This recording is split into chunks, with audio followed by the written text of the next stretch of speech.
And I remember going to see my psychiatrist, and he said to me, "So how are you doing?" And the moment that he asked, I just remember crying. I just broke down. I haven't done that. I didn't do that if I'm like really emotionally finished. Yeah. Like there's no way out. Yeah. And I remember crying. And he said to me, "Gareth, I think it'll be good for you just for a few days to go to a clinic."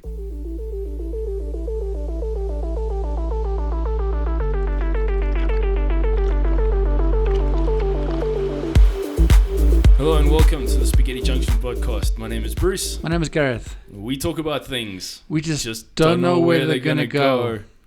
And this is part 2 of an incredibly interesting conversation surrounding mental health and specifically Gareth's journey through this whole what should we call it? Intense menagerie. That word menagerie came up a hell of a lot. I know, I love it. I don't know, I just love that word. I know you do. Yeah. Well, let's go with it. Let's carry on. Thanks for listening, guys. So, just our last episode, we mainly spoke about sort of the beginnings of where all this kind of stuff happened, and specifically about your obsessive compulsive tendencies, which are fortunately now very low and diminished. Yeah. No, they're very low, yeah. Which is very cool. Yeah, 100%. And so going off from the obsessive compulsive disorders kind of thing, you ended up in going down the road of depression. Yep. I went through a mixture between depression and suicidal thoughts, right? Which I still face once in a while. Not a lot, but I still have them once in a while.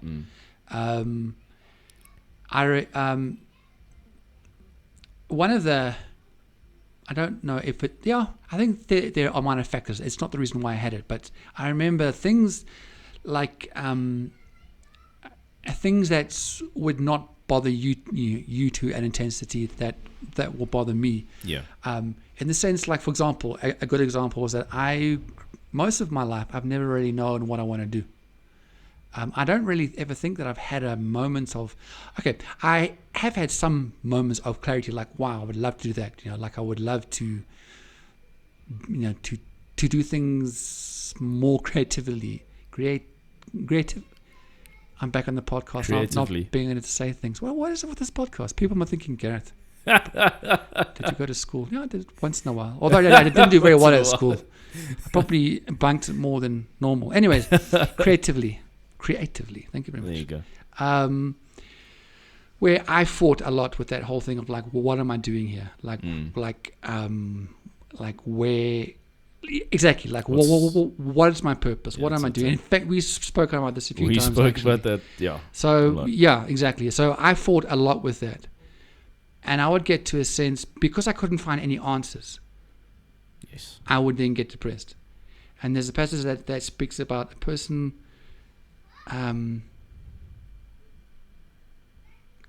It's about hope, and basically speaks about someone with hope, with no hope, has nothing to lean on, something along those lines. Yeah. And that's one of the worst feelings to ever have, is just feeling hopeless. That's it, because that we spoke about especially purpose, especially for guys. If we're on a purpose, that actually that sort of brings us up and brings us a lot of our joy and our happiness in life, because we've got a reason to get up in the morning. Sure. We've got a reason to swing those legs out of bed, stand up and go, I'm going to take this on. Yeah. Which is So when that isn't there, I know I've been there myself. But I think it's a little bit, or maybe it's the same thing, but I feel like it's a little bit more. So it's not knowing your purpose. Yeah. It's feeling hopeless for your whole life, everything around you. So it's not just, I don't know my purpose. I don't want to get out of bed. This is hopeless. Like we're all built and we all are born with a sense of hope in us. Right. Because without a hope, life is just a mess and it's buggered. I think if we lack hope, life just So and when it's hopeless, that's when that's one of the most horrible feelings, and I know that many people go through that kind of thing. I always wonder, with this whole lockdown and with, for example, with no jobs, for example, or your finance isn't really that level, or you're by yourself the whole time. I was going to say I would like to believe. I don't want to believe, but I believe that, and I don't have any stats, because stats sometimes aren't really true. One will say 5%, one will say 23%, so whatever. Yeah. But my feeling is that this whole lockdown, this whole virus thing has hit people mentally a lot more than we are aware of. Definitely. Yeah. I think mental illness. In fact, I think it was actually discussed in one of the messages that came from our president, Mr. Ramaphosa. One of his speeches, I think, focused also on mental health. Yeah. And also in the church, which I'm at as well, also was being real, like if you are going through, levels of feeling hopeless, levels of being depressed, it's okay to feel that way. It's okay to feel down and horrible, and life is crappy, and life is just not on your level terms right now. That's it, yeah. So, why I bring that up is that I just want, someone out there to know it's okay to feel shitty sometimes, and if you are feeling ways, like for example, when I had OCD and I didn't know I had it, it's okay to go and talk to somebody. I think that there's a level of shame or blame within this whole mental health thing, because people. So, for example, if you have the flu or if you have COVID, which I pray no one has, but in fact, I think a few of our friends did have, but they got through, which I'm so grateful for. Yeah. But at least you can see that someone is sick. The problem that some people do not realize or relate to is that mental illness, you can't see it. Yeah. And a lot of sufferers get and this very is my good. problem. A lot of sufferers get very good at hiding it. Do they? To an extent? I think people hide it because other people don't believe it's true. Yeah, and I think that's the biggest reason. I think it is easier, yes, if you are like really depressed. But I think you get to a point where you can't hide it. I think around your very close friends and family, someone's going to pick up as something isn't right. Someone's going to notice. But because there's, I don't know what you think, but I feel that there's a very bad labeling of mental health. Mm-hmm. The amount of people that told me, just snap out of it. Yeah. Snap out of it. What the hell do you mean? Yeah. Because they can't see the problem. Oh, you were just having a bad day. You're just in a rough space. You need to pray more. You need to have more faith. Ooh. Okay. Yeah. I have faith that I want to beat the crap out of you. I'm not going to do it, but I have absolute faith in my system that I can. If you don't shut up, I will. Yeah. Which I didn't thankfully do to anybody. But that's kind of like one of the big things that I really want to bring out, in this part, is that it's okay to feel depressed. If this is where you are right now, it's okay if you have OCD. It's okay that maybe once in a while you think, I want to die. But then to realize that it's a problem that can be dealt with. Yeah. Because one of the issues is that if you are having that kind of a problem and you don't know that there is a way out, that's, to me, I believe, when suicidal stuff can happen. Yeah. Someone I've known for a very long time from church days and so forth, but we hadn't really been in huge contact for a while, for like a few years, and this happened this happened about 2 years ago. He was very creative, He was an amazing person. He cared for people like not many people who I know. But there was always known with him that at times that he could get depressed, because he was a very intense person.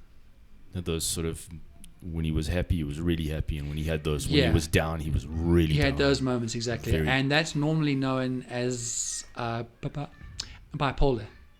Oh, okay. And there's a bipolar level 1, 2, and 3. It's very easy to be labeled with something. Anyways, so supposedly I had the lowest level of bipolar, and that was linked to when I went to a care clinic. But I mean, we'll go there now. But going back to my friend, he just got to a point where he just felt completely hopeless, and unfortunately, he took his own life. Sure. It was rough. He did it where his parents were staying.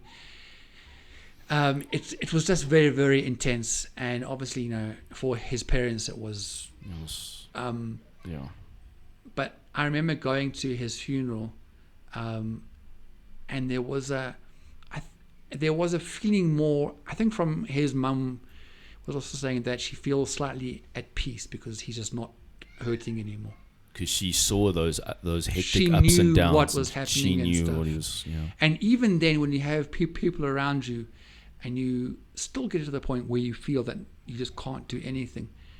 I don't know what more he could have done. I don't know, because I didn't know him exceptionally well for a few years after. Like I really knew him well. And then when so what I'm saying is that I don't know his full story. Yeah. I can't say what he couldn't have done. I'm just saying for people who are listening, and it's like just they're having it, and to work out well, how do I know, if it's just a bad day or if it's worse? Well, I'll say to you, has it been a bad week? Has it been a bad month? Have you had times when you just don't want to get out of bed, and just the thought of going out of bed, you just don't want to do it? I think there's levels of just being down, and there's levels of depression. Yeah. And I think a lot of us will go through depression of some sort in our lifetime. Oh, absolutely. I think that's about normal. Yeah. But a friend of mine, though, I mean, they have intense depression, and it's just a matter of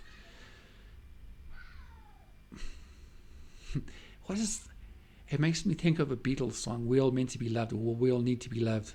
Anyways, I just think somehow this society needs to become a lot more realistic and a lot more real, saying it's okay if you have mental illness. There are ways to get through. There are doctors. There are psychiatrists. Yeah. One of the easiest ways is just to tell somebody. That I found was a big healer. Just to tell one person who you really care, who really cares about you. I'm struggling. And someone that you trust, who you can be real with. Exactly. I mean, I was going through a phase with supposedly bipolar, but where things, when I was still fighting this whole feeling of like being hopeless. I remember, I think I told my mum that I just want to die. And I wasn't like, dude, Bruce, I just want to die. I'm so tired. I'm just feeling crappy. I want to die. People must be very careful, I think, of even using that terminology. Like, I just want to die. That could be, It's a lot more intense than that. Yeah. And I remember going to see my psychiatrist, and he said to me, "So how are you doing?" And the moment that he asked, I just remember crying. I just broke down. I haven't done that. I didn't do that if I'm like really emotionally finished. Yeah. Like there's no way out. Yeah. And I remember crying. And he said to me, "Gareth, I think it'll be good for you just for a few days to go to a clinic where you can just be maintained, or if that's a word, not maintained, to be watched / looked after / whatever." Yeah. And he said to me, "Gareth, is that something you want?" I said to him, "You know what? Okay."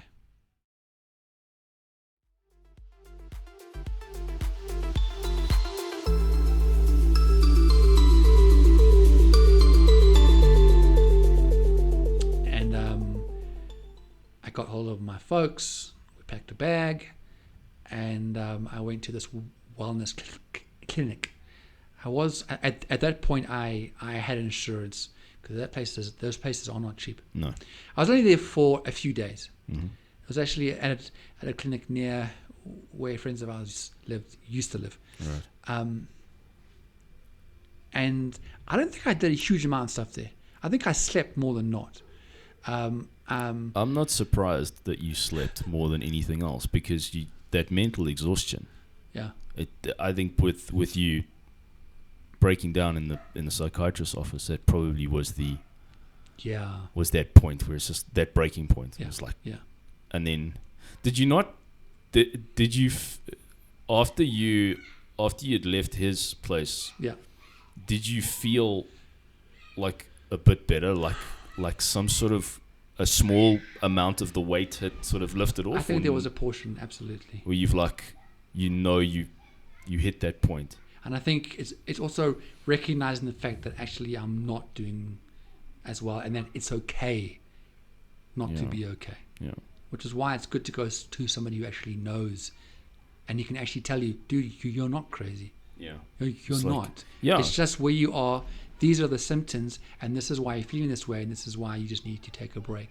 Well, not a break, but to actually go and see. Like, I saw a psychologist and a psychiatrist every day. Mm-hmm. So you would have a schedule, basically. And one of them would be to see a psychologist.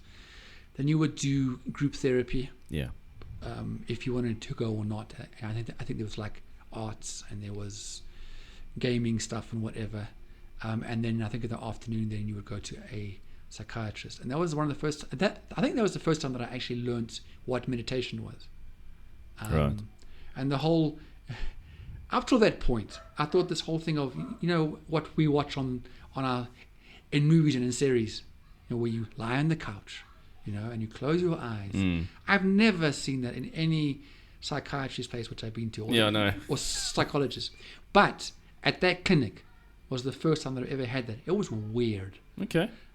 I lay on the couch, and he played like this background noise of the beach and the waves coming in. Yeah. I think most of the time that was really it. Like he said a few things here and there, but it wasn't like I left going, okay, so I've paid to listen to the beach. Considering one of our other podcasts, you now can go on YouTube and do all of that for free. Exactly. And feel very well, have a feeling of well-being listening to someone. Exactly. Telling you pop bubble wrap. Yeah. True. And it would have saved a lot of money. But look, I think at that time, though, even though I might not have been drawn in as much as it could have been, it definitely would have helped me. It definitely helped me. And I got like a lot of help also from the psychiatrist as well. And that was when, it was a lady, I think, and she said, Gareth, I think you are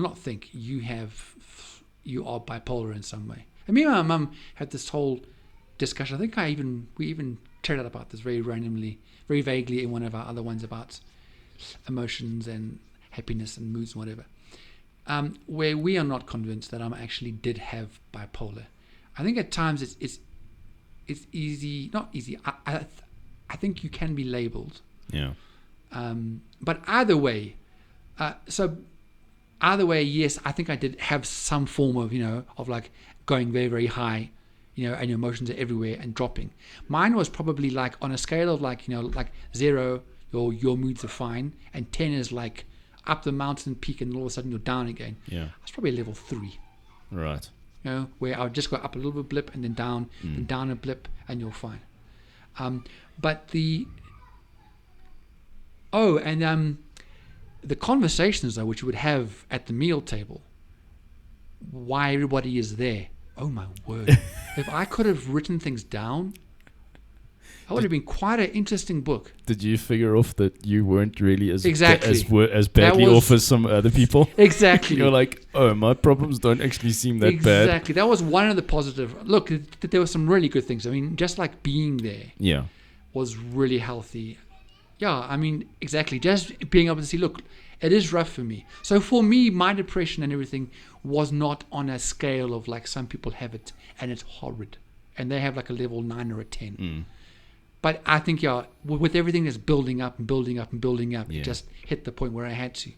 So yes, there were some very interesting conversations. Some sad ones too. Can you imagine? Where youngsters, like, I don't know how old she was. She was probably 18 or 19 maximum. Mm-hmm. And her parents had moved her, I wouldn't say shipped her there, but pretty much she was going through something. I don't know what it was. I can't remember.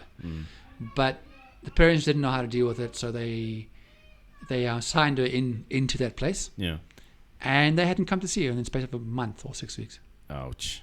And there wasn't news when they were going to come back because they didn't know how to deal with it. And she was 18 or 19. So imagine, things are bad in your life. You are dealing with some form of mental illness, and your parents have dropped you there, and they just pay, for you to be there every week until, I guess, mummy or daddy can deal how to have their slightly different daughter around their house. Messed up. And there was this room in this place that was called the fishbowl. Fishbowl. Okay. Please elaborate. They would basically, if you were like suicidal of notage, like really, really bad, like you just will find anything to do anything, to die basically, which is one of the reasons why I went there, but nothing to that intensity. It was just that moment of I'm tired. Yeah. You would get put into the fishbowl, and there was a room that was next to the reception that was all glass. So you basically that was basically you were suicide on watch. On suicide. That's where it comes from. I think that's exactly you were. So they can keep an eye on So you. they will watch you 24/7. Someone's aware of what you're doing. What? And was there anything in the room? There was the bed, and okay. So yes, I mean it wasn't like a loony bin. Okay, but basically just in yes, case. yeah. I mean, it was your bed and your table, but So, but whenever whenever it was lights out or whatever, we would go into our rooms, and somebody who wasn't doing well would go into the fishbowl. Sure. With a light next to them and everything, so they could be watched once in a while. And it wasn't to shame anybody. It was like, we know what you're going through, and we know that right now, where you are right now is not healthy. So we're here to help you get through this. Yeah, absolutely. Kind of thing. Absolutely. I mean, like I say, I wasn't there for long. It was a few days. Cool. But and then the one thing as well is like is that I met someone like where I stayed, there was one more person there, and we ended up talking about mental health. We ended up talking about God, family, and I was able to in some way be used to actually help that guy. It was so I'm just learning, no matter what we're going through, whatever what situation we are in, sometimes we may be helping somebody else without us knowing. No, it's also true. Yeah. Sometimes those places that we are in a heaviness, my mum always told me that the moment that I'm feeling like really dark and down, so I have those moments, find somebody to help. Because then you're the kind of person who can empathize with someone who's going through something similar. Yeah. Or something exactly the same. Yeah. And you've proved that you can come out the other end. Sure. And you're still alive. Yeah. And you're a functioning member of society. Yeah. Well, so. Functioning and contributing member of society. then you, if you've been through that, yeah, your story is way more encouraging to someone who's still going through that than someone who just tells you to, buck up, little camper. Yeah. It's just a bad day. You'll be okay tomorrow. Yeah. Like, actually, no. Yeah. So, and they'll be like, oh, well. Exactly, dude. Yeah. And I have found that, that when I have my hard times, I mean, that's what I'm saying. That my mum always says, when you're down and feeling very inward gazed, navel gazing, is what she calls it to me. Just go out and help somebody, be it at a food kitchen or something, just getting out. Because and recently I had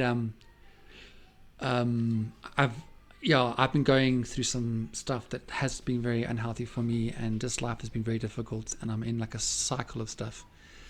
And I wrote down 2 things, well, I don't even really have to read the stuff, but there were like two very helpful descriptions that may. So Gareth, how are you feeling? The one of them, which I brought up to a group I go to on Zoom every week, was that I feel like I'm in a washing machine cycle, and I can't get out. Right. And then someone has to switch the damn plug off, so the washing machine can stop doing it. I get you. But I'm just in a cycle of doing stuff. The other one that was even more, maybe more descriptive, is that I feel, and this is recently, even like the last day or two, I'm just in a rough place right now, is that I feel like I'm in a book. I've written the chapter that I'm in a way that I thought was going to actually be pretty good. Yeah. But now that I'm in that chapter, it's completely different to what I thought it was going to be. Okay. But the book is closed and I cannot get out. So I have to continue in that chapter until someone or some way the book gets reopened that I can get the hell out of this chapter. And you got to keep writing the chapter until it's finished. I've got to keep on walking through it. Yeah. But I don't want to, and I shouldn't be, because I've done shitty stuff. And that's a fear thing right now, which I know isn't good for me. But because it's basically saying I can't do anything. I'm stuck in this book. If that kind of makes sense to you. I get you. Yeah. Like I can't get out of this book right now. Yeah. And I need to find a way to rewrite or to somehow get this book open to my chapter so I can get the hell out of it. Because this book that I wrote, this chapter that I thought was going to be awesome, it's completely opposite, and I hate being in this chapter. Okay. And there has to be a way to get out of this chapter. Okay. That's kind of where I've been the last few days. Crazy, man. Sure. Yeah, take that one. Yo. Where to go from there? But thankfully, I'm with friends, like yourself. Yeah. A family where I can just say, look, I'm in a shitty place right now and I need to get out, and just being around me, just for example, doing this podcast is oxygen to my soul. Absolutely. It's just oxygen to how I'm feeling right now. And it's possibly another hand on that book, trying to open up the book so I can get out. Oh, absolutely. It's one of those other things. It's something to look forward to. It's something to give you purpose. Yeah. And it is, but more than that is that being able to spend time with you on this. Yeah. So the podcast is great, but just being able to spend our time like this, so sweet. I know. Because I was actually going to say, and this is probably true, and it'll sound like a movie scene, like out of Bridget Jones. No. But Bridget's. Yeah. She says, "Stop. You had me at hello." And you complete me. No, that's not the point. That wasn't Bridget Jones. You complete me came from where? And you had me at hello. Jerry Maguire. Both of them I'm so sorry. Because I'm thinking of Renee Zellweger. Renee Zellweger. She was in Bridget Jones. Jones style. And she was in Jerry Maguire. And that's why I mixed them up. But yes, you complete me. What I'm trying to say, Bruce, is I'm glad you're in my life, all right? Aww. So that's enough mushy stuff. But I'm grateful that you are. No, really. Yeah. Because I don't spend a lot of times with many friends, because most of our friends are around the world, or like really, really busy at work and stuff. So just being able to... So yes, I'm loving the podcast. Obviously, this thing is one of the things that I love doing, which is why I've invested, into microphones and stuff. But it's just being able to sit with you. And I think at times our conversation that we're having that end up as podcasts, we're just chatting through stuff. So I'm just grateful that you're around, especially mentally where I have been and where I am right now. It's just good to have you around. Oh, sorry. And I must say, I've mentioned this before, is that the conversations that we've had for these podcasts, I still don't think they would have actually happened. Yeah. If we were just, because normally we get together, we hang out as mates. A lot of time we're watching a movie, we're watching a series, and we're talking all the time. Yeah, sure.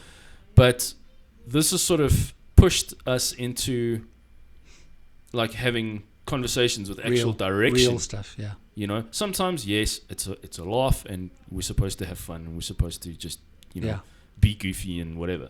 But sometimes, like this, can have a conversation that hopefully can also other people can relate to. I agree with you. You know, that is, like when we began the first half, and I said, and I'll say it again, is that if this can help one person out there, and my biggest advice is find somebody to tell, because when you're in a really rough space, when you are depressed, when you're fighting something mentally, the immediate reaction is just to go down into yourself and shut the world off.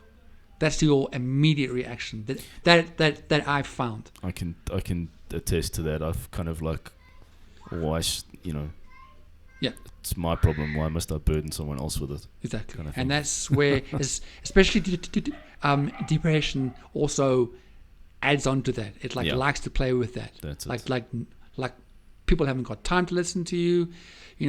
This is normal. Look, and like I say, there is depression, light depression, and then there's heavy stuff.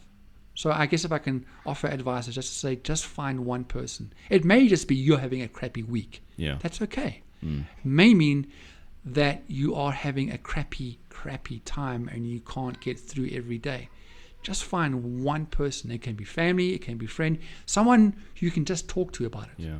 I mean, it's just being able to bring something into the light, if that makes sense. Absolutely, yeah. And also another mantra which I use in my life is it's just one day at a time. That's it. If you're looking too far ahead of yourself, it scares the shit out of every part of your body.